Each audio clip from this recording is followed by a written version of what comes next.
사람이 태어나 출생을 하면 생애 본능이 발동이 됩니다. 그래서 아기들은 배고픈 거를 참지 못해요. 배고프면 응애하고 웁니다. 자기가 표현할 수 있는 수단과 방법이 어떻게 보면 울음이죠. 그리고 발버둥을 치고 뒤척이는 것, 그리고 막 울어 제끼는 것, 이것을 통해서 자신이 지금 뭔가 채워지지 않았고 그것을 아직 의식하고 있지는 않을지라도 어떻게 보면 전체적으로 그것을 느끼고 그 느낌을 표출하죠. 그리고 이것을 채워주는 것은 부모입니다. 양육자입니다. 그래서 젖을 물리고 또 이 아이를 아이가 살아갈 수 있는 영양을 공급하고, 또 단순하게 기능적으로 영양만 공급하는 것이 아니라 돌보아 주죠. 포근하게 감싸고 눈을 맞추고 또 옹알이를 받아주고 기저귀를 갈아주고 씻겨주고 입혀주고 보호하죠. 재우고. 이 모든 것들을 통해서 아기는 만족을 느끼죠. 그런데 아기는 이게 지연되면 참지 못해요. 그냥 나이가 들고 이제 커가면 조금 지연돼도 참을 줄 알고 기다릴 줄 알고 이렇게 되죠. 그런데 아기 때는 그렇지 못합니다. 그것이 이제 그 자기의 피로가 지연이 되면 아주 죽는 줄 알아요. 막 울고 이 불쾌감과 이 고통과 이 힘겨움은 악한 것인 것처럼 막 자신의 그 느낌과 상태와 욕망의 어떤 충족되지 않음을 표출해내죠. 양육하는 과정에는 이런 것들을 잘 받아내주는 게 필요합니다. 초기에는. 아직 아기는 자신의 힘과 어떤 느낌과 생각의 판단으로 그런 것들을 조절하거나 이렇게 할 수가 없어요. 자신이 스스로 만족시킬 수도 없습니다. 그러니까 부모는 그것을 잘 돌봐주고 반응해 줘야 되죠. 그러니까 어떻게 보면 애 키워봐야 어른 된다 이런 말이 있는 것도 그냥 하는 말은 아닙니다. 왜냐하면 내 욕구를 절제해야 되고 엄마도 참아야 되고 힘을 내야 되죠. 보통 엄마들이 아이가 출생하고 나면 그 안에 어떤 저도 어느 결과에서 듣고 본 거긴 한데 한 일주일이었던가 이렇게 본능적인 뭔가 이렇게 호르몬이 분비가 된다고 그래요. 그래서 아기의 그거에 굉장히 민감해진다고 하죠. 그리고 아이를 돌볼 수 있게 되죠. 엄마가 이것들을 잘 해주고 또 아빠가 그 역할을 보조적으로 잘 해줄 때 1차적으로는 엄마의 어떤 그 애정, 또 돌봄, 사랑, 이것이 아기에게는 절대적으로 중요하죠. 생명의 주인입니다. 사실 어떻게 보면 엄마가 아기에게 있어서는. 그리고 그렇게 하면서 이제 점점 자라게 됩니다. 자라고 성장했을 때 아기는 이제 조금 참는 것들을 배우게 돼요. 응애하고 울다가도 이제 조금 엄마가 계속 반복적으로 일을 하고 있거나 뭘 하고 있거나 이러면 좀 지연되잖아요. 그런데 그것들에 대해서 익숙해지는 거죠. 반복된 패턴 속에서. 그리고 아이도 성장해 나가는 것이고. 그리고 점점 크면 이제 약간의 의사소통이 되는 나이가 되죠. 엄마가 이거 하고 있으니까 잠깐만 기다려. 이거 하고 이거 줄게. 그러면 네 이러고 기다리죠. 이것들이 잘 안 되면 성장이 잘 안 되는 겁니다. 엄마랑 분리가 잘 안 되고 개별화가 잘 안 되면 좀 힘겹죠. 힘겨워요. 그것이 심해지면 우리가 흔히 말하는 병리라는 말로 표현을 할 수밖에 없는 상태가 되기도 하죠. 사람이 성장해서 자라면 충족이 되는 것, 또 충족이 지연되는 것, 이 모든 것 사이에서 자신을 잘 지키고 스스로 자기 자신의 어떤 힘으로 그것들을 조절해낼 줄 알고 참을 줄 알고 견딜 줄 알고 또 더 나아가서 이제 자급자족하는 존재로 성장해 나갈 수 있게 되는 겁니다. 이 과정에는 이렇게 돌봄도 필요하고 또 훈련과 반복된 어떤 삶의 좋은 습관들이 필요한 것이죠. 그런데 사람이 한번 잘못된 습성, 또 팽배해진 욕망에 대한 어떤 집착, 이런 것들이 굉장히 어떻게 보면 거기에 집착되어 있으면 변하기가 쉽지 않아요. 그것이 생활 습관이 되거나 패턴이 되면 더 어렵습니다. 오늘 우리가 함께 읽은 말씀을 보면 하나님께서 이스라엘 백성들을 하나님의 은혜 가운데 모세를 통해 불러내 주셨어요. 그리고 애굽에서 나온 후 둘째 달 15일이라고 오늘 말씀이 되어 있는데, 이스라엘 자손 온 회중이 그 광야에서 모세와 아론을 원망합니다. 그 내용이 뭐냐? 우리가 애굽 땅에서 있었을 때 고기 까마 곁에 있었다. 사람이 좀 힘들면 과장하기 마련이에요. 물론 그들이 노동을 할 때 어떤 일시적으로 초기 모세가 와서 여호와 하나님께서 백성들을 내보내라 하기 전에는 옛날 역사 기록도 보면 그렇게 노예를 이렇게 심하게 학대하거나 이러진 않았던 것 같아요. 물론 성경의 기록에 의하면 점차적으로 이스라엘 백성들이 번성하는 것을 위해서 점차적으로 억압하고 학대하고 있었지만, 그 이전에는 어떻게 보면 고기 가마 곁에서 고기도 먹고 부추도 먹고 마늘도 먹고 여러 가지 골고루 먹고, 또 나름 뭔가 아프고 힘들면 오늘은 못 나옵니다 이런 식으로 병가도 쓰고 이럴 수 있는 고대 근동의 어떤 기록에 근거해서 본다면 그런 양상들이 있을 수 있었겠죠. 그러나 이제 이스라엘 백성들을 경계한 나머지 왕은 더욱더 학대하고 억압하기 시작하죠. 그리고 모세가 와서 그런 말을 했을 때 더 강력하게 압제하기 시작을 하죠. 이들의 기억 속에서는 어떻게 보면 원망에 대한 근거를 찾기 위해서 좋았던 것만 찾는 겁니다. 전반적으로 본다면 사실 이들이 나올 시점에는 굉장히 고통스럽고 힘겨운 시점이었을 것이 분명함에도 불구하고 그들의 어떤 집단적인 생각과 사고 속에서 자신들이 고통받고 있었다라는 것만 생각할 수 있었겠죠. 어떻게 보면 또 당근과 채찍이 필요하듯이 이들을 강하게 압박하긴 했지만, 그럼에도 불구하고 가끔씩 그런 거를 통해서 좀 뭔가 왕의 어떤 좋은 축일이라든지 이럴 때 그런 기여를 했을지도 모르겠습니다. 이방신의 제사를 드렸다든지 뭔가 기념일이라든지. 여하간 그 기억들이 과장돼서 이제 얘기하는 거죠. 그 기억이 일종의 망상처럼 돼가지고 우리가 애굽에 있을 때 고기도 먹고 말이야, 배불리 먹고 떡도 배불리 먹고 이랬는데 이거 우리를 광야에 이끌어내더니 여기서 굶주려 죽게 만드는 거야 뭐야. 차라리 거기 있을 때 그냥 죽는 게 나을 뻔했어. 아니면 여호와의 손에 죽었더라면 우리가 좋았을 것을 거기 있을 때 배불리 먹고 있을 때 차라리 그렇게 생각하는 거죠. 그때 여호와께서 모세에게 이렇게 말씀하십니다. 내가 너희를 위하여 하늘에서 양식을 비같이 내리니 백성이 나가서 일용할 것을 날마다 거둘 것이라. 이같이 하여 그들이 내 율법을 준행하나 아니하나 내가 시험하리라. 여섯째 날에는 그들이 그 거둔 것을 준비할지니 날마다 거둔 것에 갑절이 되리라.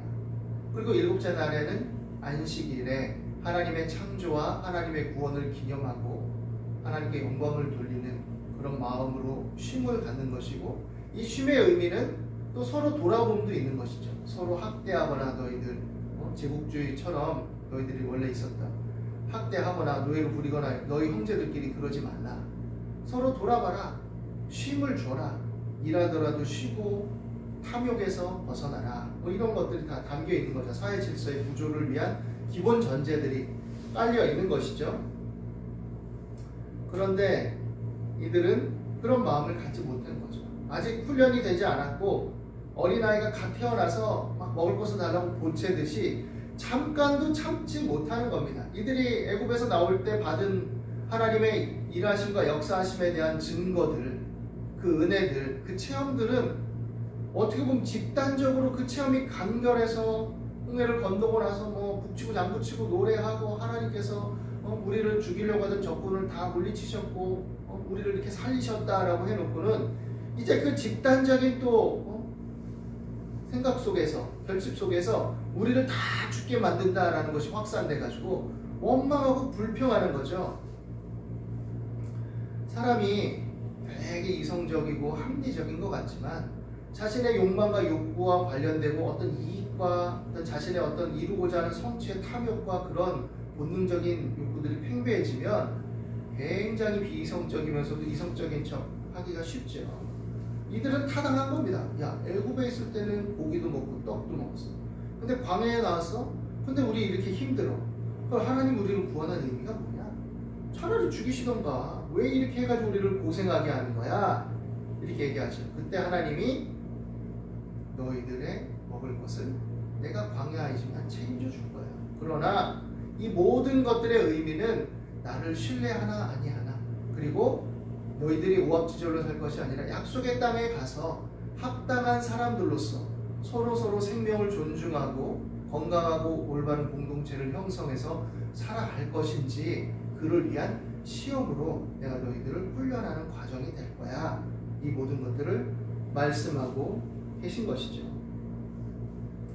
원망과 불평을 들었을 때 하나님의 반응은 무엇입니까? 1차적으로는 그들의 욕구에 응답하셨어요. 하나님의 자비고 하나님의 오래 참으심이죠.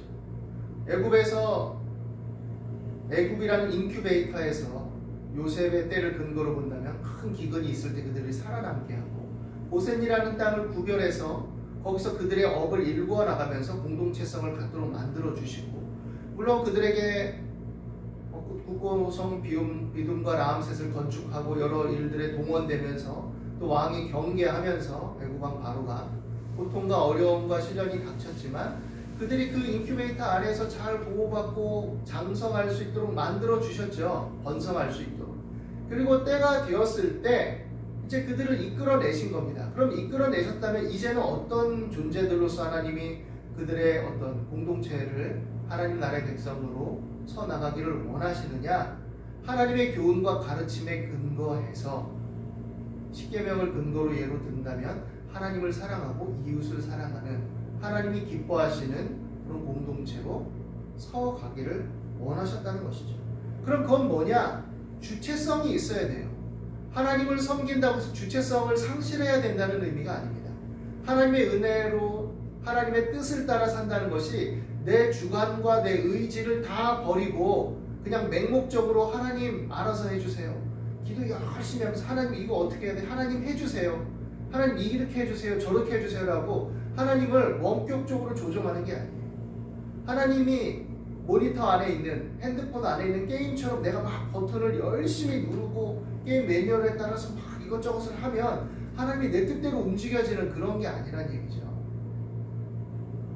내가 하나님께 막 정성을 들이면 하나님이 감복해서 뭘 해야 되는 그런 존재가 아니라는 것이죠. 하나님의 주권과 의지 속에서, 하나님의 뜻 속에서 우리들에게 어떻게 보면 손길을 나타내시고 친히 일하셔서 뭔가를 거두게 하실 때도 있지만, 기본적으로는 우리로 하여금 훈련받게 하시고 우리로 하여금 하나님의 자녀답게 스스로 생각하고 판단하고 결정하여 살아갈 수 있기를 원하시고, 스스로 주체성을 가지고 하나님의 말씀을 살피고 율법에 근거하고 하나님의 말씀에 근거해서 어떻게 살아갈 것인지를 생각하고 고민하며 배워가며 성숙해서 그런 존재가 되기를 원하신다는 것이죠. 그런데 많은 사람들이 오해합니다. 막 하나님 봐라, 간절히 원하면 이루어진다. 이스라엘 백성들이 비록 부족하고 모나고 원망불평도 했지만 하나님께 간절하게 뗐으니까 어쨌든 하나님 자비로우셔서 들어주지 않느냐. 잘 모르겠으면 막 뗐어. 그냥 부르짖죠. 물론 부르짖고 뗐을 때 하나님의 어린아이, 아직 조금 더 자랐는데도 불구하고 이제 말귀를 알아듣고 절제할 수 있는 아이인데도 불구하고 뗐을 때 혼내다가도 정말 필요한 거는 또 채워주시기도 하고 긍휼을 베풀어 주시기도 하시겠죠. 그러나 하나님 정말 원하시는 건 무엇이냐? 스스로 서나가기를 원하시는 겁니다. 그래서 오래 참고 기다리시는 거예요. 기다리시는 거. 아이가 조금 더디다 그래서 부모가 너무 개입하고 지나치게 개입하고 모든 걸 다 해주고 딱하고 마음 쓰인다 그래서 또 막 순간적으로 너무 보채고 막 떼쓰고 고집세고 이러니까 내가 시달린다고 해서 그것을 모면하기 위해서 미리미리 개입해서 그것들을 다 제거하고 다 충족시켜주고 다 알아서 해주고 그렇게 된다면 이 아이는 병리적인 아이가 됩니다. 제대로 성장을 못해요. 그리고 이 아이를 한 인격 주체로 봤을 때 그 아이를 침범하는 거예요. 스스로 시행착오를 겪고 스스로 배워나가면서 정신적으로 심리적으로 성숙하고 성장해야 되는데 그 기회를 박탈하는 게 되는 겁니다. 그때는 좋죠. 아이는. 왜냐? 내가 막 힘들고 하기 싫은데 빨리 해주고 충족시켜주니까 좋죠. 먹여주면 좋고 입혀주면 좋고 막 다 알아서 해주면 좋죠. 뭐 그냥 성장했는데 이제 뭐 너는 이 학원 가야 되고 너는 저 학원 가야 되고 막 다 해주고 알아서 해주고 차도 태워주고 조금 힘들면 막 엄마가 알아서 해줄게, 아빠가 알아서 해줄게. 심지어 막 사회관계까지 엄마 아빠가 나서가지고 알아서 막 해주는 거죠. 이 친구는 만나고 이 친구는 만나지 말고. 선생님이 뭔가 문제가 있는 것 같으면 그 속에서 아이가 그 속에서 또 그 권위자를 어떻게 대하는지, 어떻게 배우는지, 어떻게 참는지, 또 자신의 의견을 어떻게 표출하는지 이런 것들을 만들어갈 기회도 주지 않은 채 막 개입해서 당신이 뭔데 왜 우리 아이를 학대하냐, 당신이 뭔데 왜 우리 아이를 차별하냐, 이런 식으로 접근하기 시작하면 이 아이는 부모가 사랑해서 사랑을 주는 것 같지만 성장하지 못하는 아이, 절제하고 자기의 어떤 자아를 조절할 수 없는 아이, 사회관계를 자기 스스로 이루어 나갈 수 없는 아이가 되어버려요. 돈이 많으면 이런 아이가 돈으로 다 해결하려고 들고, 그것이 안 되면 이제 어떻게 되느냐, 굉장한 문제들을 일으키게 되죠. 돈으로 해결하는 아이가 돼도 문제 일으켜요. 돈 때문에 모이지 사람이 그 아이의 어떤 인격적 교감과 우정과 의리나 친교를 통해서 그게 형성되는 게 아닙니다. 하나님 안에서 성장하는 것도 마찬가지예요. 하나님 안에서 성장하는 것도 때로 하나님은 광야로 인도하시죠. 광야에서 때로는 물이 막 목마른데 쓴 물이에요. 마셔보니만 이런 물이 되기도 하시죠. 그러나 그 속에서 단물로 바뀌는 방법들을 우리가 있다는 것, 또 그 속에서도 길이 있다는 것, 때로는 하나님이 변화시켜 주신다는 것, 하나님이 채워주신다는 것, 이걸 아는 거죠. 지연은 결코 학대나 고통이 아니라 우리의 성숙을 위한 하나님의 훈련이라는 것을 배우게 되는 거죠. 인간관계 속에서, 부모 자녀 관계 속에서 이것들이 건강하게 이루어진다는 것을 이해해야 됩니다. 양쪽이 다 있다는 것. 부모는 나를 채워주기도 하지만 나를 지켜보고 훈련시키기도 한다는 것. 또 부모 자신도 그것을 알아야 돼요. 그런 존재가 돼야 돼요. 그래서 내가 참아야 됩니다. 때로 부모들이 그렇지 못하는 이유가 자꾸 자기를 투영해요. 아이한테. 내가 어렵게 살았던 거, 내가 상처받았던 거, 내가 힘들었던 거. 그러니까 이 아이만큼은 그렇게 하고 싶지 않은 거죠. 먹는 걸로 이렇게 막 차별받았던 그런, 내가 우리 집에서 막내인데 먹을 건 맨날 언니만 주고 나는 안 주고, 그게 한이 됐던 사람, 그냥 막 아무 때나 다 막 갖다 바칩니다. 밤에도 막 불규칙하게 식사, 나 이거 먹고 싶은데 갖다 주고, 그래 먹어, 잘 먹어야지. 자기를 위로하고 있고 자기를 쓰다듬고 있는 거죠. 잘못된 방식. 그러니까 진정한 신앙인은 하나님께 기도하면서 자신을 성찰할 줄 알아야 돼요. 그리고 하나님 말씀 안에서 인격적인 존재됨이 어떤 것인지를 생각해야 됩니다. 그래서 절제해야 돼요. 사실 자녀를 키운다는 것은 자녀의 성숙을 위해서 부모가 돌보고 교육하는 것도 있지만 또 자신을 돌아보면서 자신을 재조정하는 거예요. 자신을 다시 교육하는 겁니다. 살아온 삶의 과정과 배경과 어떤 방식들이 다 다르잖아요. 상처받고 역기름 속에서 있었던 사람도 있거든요. 그러니까 이 모든 것이 이렇게 배워가는 과정입니다. 인간관계도 마찬가지예요. 인간관계도 또 교회 생활의 교우 관계도 다 마찬가지예요. 다른 사람들과 관계성을 가지면서 나를 또 다시금 거기에 반영해서 비춰보는 겁니다. 성숙되지 않으면 자꾸 나의 그것만 투사해요. 다른 사람한테 투영합니다. 내 상처. 그래서 상처를 투영하면 그 사람이 뭔 얘기하면 자꾸 나한테 뭐라고 하는 거, 내 상처를 건드리는 것처럼만 생각하고, 또 설사 그렇다 해도 그런 것 속에서 내가 그걸 대처해야 되는데 그렇지 못하고 옛적인 그것들만 자꾸 되뇌이는 게 되는 거죠. 이런 것들을 놓고 기도하는 겁니다. 광야 생활이라는 것은 이런 것들을 부딪히고 직면하고, 또 그래서 하나님 앞에 이 아픔과 고통을 토로하고, 그 속에서 하나님의 자녀로서 하나님의 형상을 회복해 나가고, 그 은혜 안에서 오늘날로 따르면 성령의 도우심과 은혜를 간절히 사모하고 그러는 거죠. 성령의 기본적인 역사하심은 주님의 형상을 따라 열매 맺는 거예요.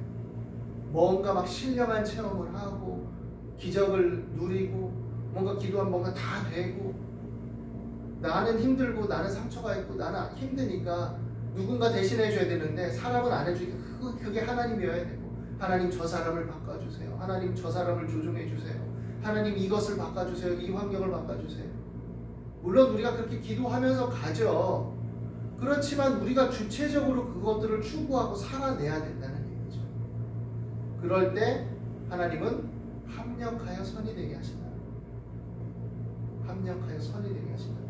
내가 그렇게 살려고 애쓸 때 때로는 길을 열어주시고 어려울 때 돕는 손길을 베풀어 주시고 하는 것이지, 아무것도 안 하고 있을 때, 또 다른 사람만 탓하고 있을 때, 환경만 탓하고 있을 때 그런 일들이 이루어지는 게 아니라는 얘기죠. 때로 우리가 하나님의 때를 기다리기 위해서 잠잠하고 수동적이고 다른 사람들의 이해를 받지 못하는 상황이 있다 해도 견뎌야 되고, 이런 과정도 때에 따라서는 있을 수 있습니다. 그러나 기본적으로 그 속에서 우리가 주체적으로 뭔가 일어나가기 위해서 결단하고 하나님을 의지하며 적극적이고 능동적으로 살아내야 되는 거죠. 하나님 복음이 전해지게 해주세요가 아니라 내가 전하는 것이고, 하나님 사랑이 이웃에 풍부하게 해주세요 이렇게 기도만 하는 게 아니라 내가 가서 도와주고 사랑하고 나누고 베풀고 갈등할 때 양보하고 용서하고 긍휼히 여기고 내가 해나가야 되는 거죠. 그런데 사람마다 이게 잘 안 되고 힘겨운 사람들도 있으니 하나님은 그래 이해한다 기다려주마 그러나 힘을 내라. 그래서 능동적이고 주체적인 사람이 되라. 자유함을 얻으라. 기다려주시는 거죠.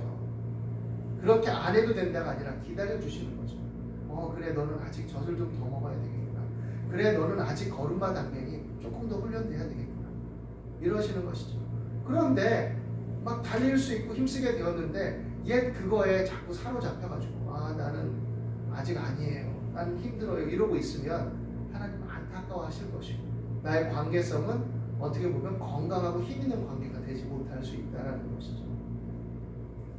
항상 원망하고 불평하면 그 원망과 불평은 대상을 향하는 것이지만 내 안에 있는 겁니다. 그 원망과 불평이 나를 부정적이고 또 힘겹게 잠식해 들어가고 내 삶의 방향과 의지와 태도를 그런 방식으로 만들어버려요. 그러면 힘있게 자유함을 가지고 살아내질 못하는 거죠. 현실을 감당하지 못하고 이겨낼 수 없게 만들고 자꾸 모든 삶의 구조를 나에게 뭔가 나를 박해하고 나를 힘겹게 하고 나를 고통스럽게 한다는 구조로만 받아들이게 되는 것이죠. 하나님 말씀 안에서 구원의 은혜 안에 서 있는 저 여러분이 자유함을 갖고 담대하게 되기를 바랍니다. 실수하고 넘어지고 이런 것을 두려워하지 않도록 힘을 내기를 바랍니다. 그리고 하나님께 기도하며 주어진 삶의 정황 속에서 적극적이고 능동적으로 선택하고 결정하고 추진하며 나갈 수 있게 되기를 바랍니다.